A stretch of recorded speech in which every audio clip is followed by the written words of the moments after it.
Welcome back दोस्तों।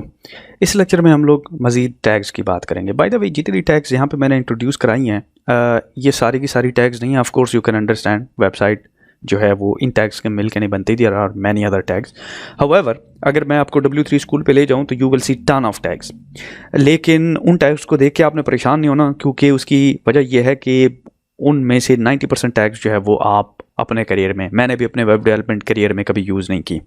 तो in case अगर आपको ज़रूरत पड़ती भी है तो आप वहाँ पे जाके उनको दोबारा उनकी हेल्प देख सकते हैं।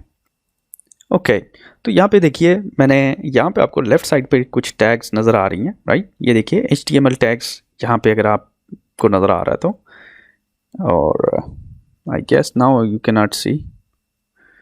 ओके, मे बी इसको मैंने फुल मोड में लेके जाना है। ओके, तो यहाँ पे आप देख सकते हैं बहुत सारी टैग्स हैं, और इनमें से सिर्फ 10 या 15 ऐसी टैग्स हैं जिनको आप यूज़ करेंगे 90% ऑफ द टाइम, और उन्हीं के गिर्द आपके जो वेब डेवलपमेंट जर्नी जो है वो रिवॉल्व और रोटेट करेगा। अगर उन्हीं 10-15 टैग्स को आप अच्छे तरीके से तैयार कर लें तो मेरे ख्याल में आप HTML के एक्सपर्ट बन गए हैं। तो सबसे पहले टैग्स की बात करते हैं, तो मैं H टैग की बात करता हूँ। ये देखिए H टैग को, इसको क्लिक करते हैं तो ये देखिए बेसिकली H टैग, इसको हेडिंग टैग कहते हैं। चलिए हेडिंग टैग की अब बात करते हैं। मिसाल के तौर पे यहाँ पे देखिए, ये मेरी वेबसाइट है और यहाँ पे मैंने चेक करना है कि वाकई मेरी वेबसाइट काम कर भी रही है कि नहीं कर रही। तो ये देखिए, मैंने ये कुछ टेक्स्ट डाला था और मैंने कहा था this is, let's call it heading, right.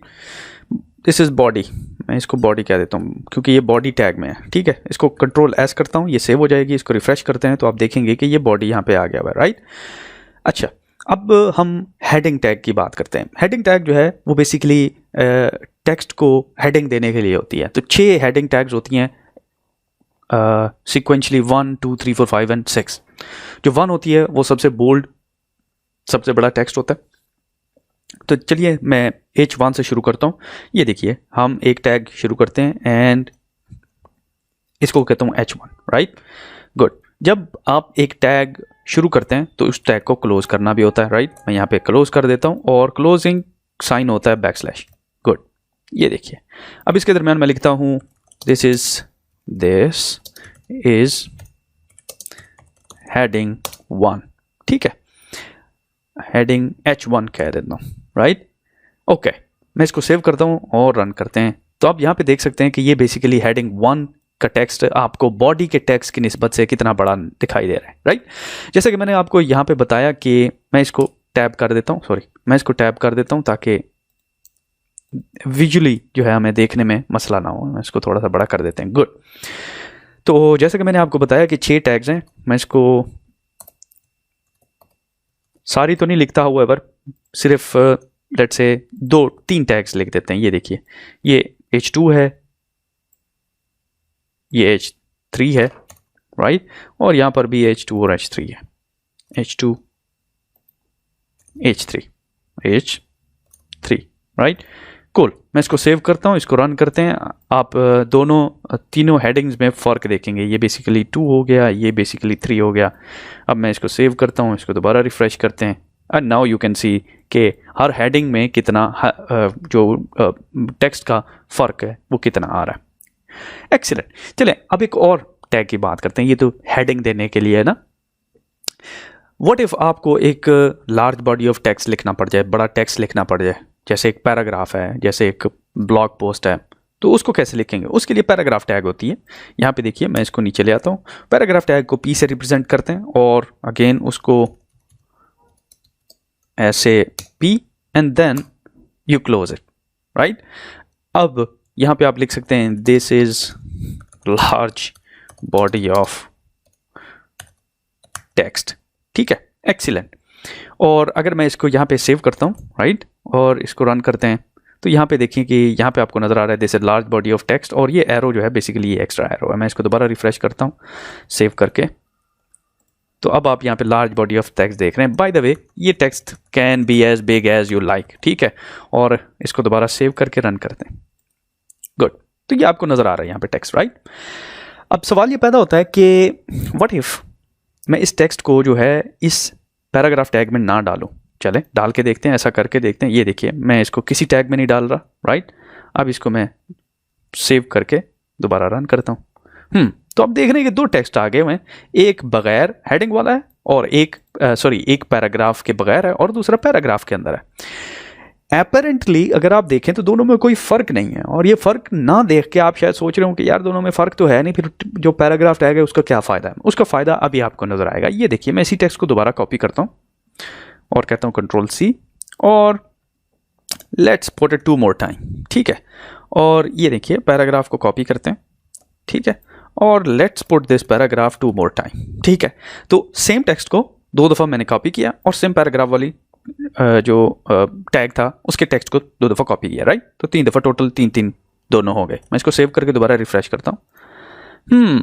अगर आप अब देखें तो आपको डिफरेंस नज़र आ रहा है। जो टेक्स्ट मैंने पैराग्राफ में पुट किया था वो एक ऑर्गेनाइज्ड, नीट और क्लीन तरीके से आया हुआ है 3 दफ़ा, और जो मैंने ऐसे ही डाला था वो खामखा ऐसे ही जिब्रिश पड़ा हुआ है, ठीक है, जिसकी कुछ समझ नहीं आ रही कि कहाँ से शुरू हो रहा है कहाँ पे ख़त्म हो रहा है।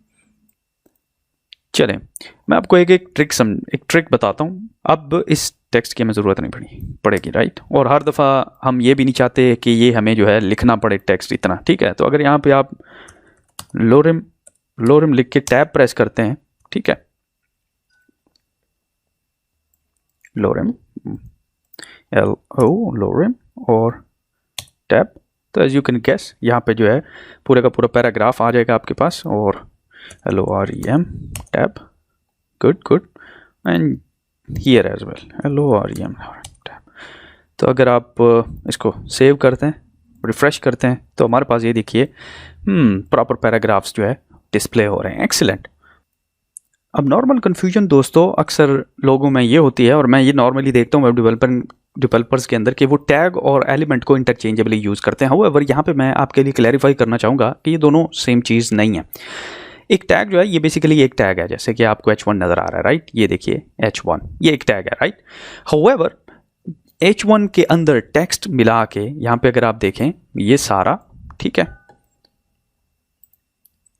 ये वाली चीज़, ये कंप्लीट चीज़ जो है ये बेसिकली एक एलिमेंट है। इसको मैं कहता हूँ एलिमेंट, ठीक है। इसी तरह ये देखिए ये एक कंप्लीट एलिमेंट है, एलिमेंट, ठीक है। हाउएवर अगर आप सिंपल बॉडी को देखें, बॉडी, तो ये बॉडी एक टैग है, राइट।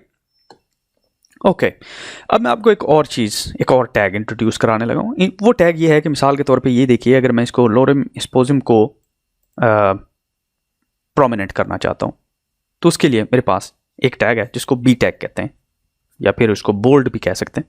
तो ये यहाँ पे मैं कहता हूँ B, right, B tag, and then I copy it, और जितना टेक्स्ट मैंने बोल्ड कराना है उस टेक्स्ट के बाद जो है मैं ये टैग क्लोज कर दूंगा। यहाँ पे मैं डालता हूँ और इसको क्लोज कर देता हूँ, ठीक है। अब यहाँ पे इसको Ctrl+S करते हैं और इसको रिफ्रेश करता हूँ मैं। अगर आप यहाँ पे देखें तो ये बेसिकली हमारे पास बोल्ड आ रहा है, राइट, और ये इस वजह से बोल्ड आ रहा है। अगर मैं इसको बड़ा कर सकूँ, राइट, ये देखिए, गुड, कूल।